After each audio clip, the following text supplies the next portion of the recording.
सूबाई वजीर सनत और तिजारत चौधरी शाफी हुसैन ने नूरपुर थल में लाइफ स्टॉक के वाले से मुनक़िदा तकरीब में बतौर मेहमान ख़ुसूसी शिरकत की।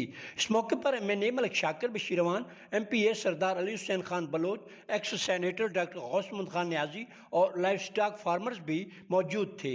फ्रांस के सफारत खाने के इकनॉमिक डिपार्टमेंट के सरबराह मिस्टर लॉरेंट चोपटियान ने भी तकरीब में ख़ुसूसी तौर पर शिरकत की। इस मौके पर गनी डेयरीज के CEO ने सूबाई वजीर को ब्रीफिंग दी। तकरीब से खिताब करते हुए सूबाई वजीर सनत और तिजारत चौधरी शाफी हुसैन ने कहा कि पहली बार खुशाब आया हूँ और यहाँ आकर बेहद खुशी हुई है।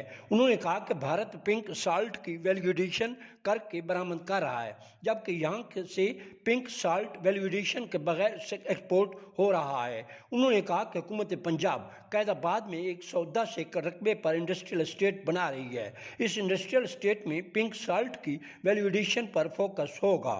सूबाई वजीर ने कहा कि लाइफ स्टॉक सेक्टर के फरोग के लिए हुकूमत मुनफरिद प्रोग्राम मुतारिफ करा रही है।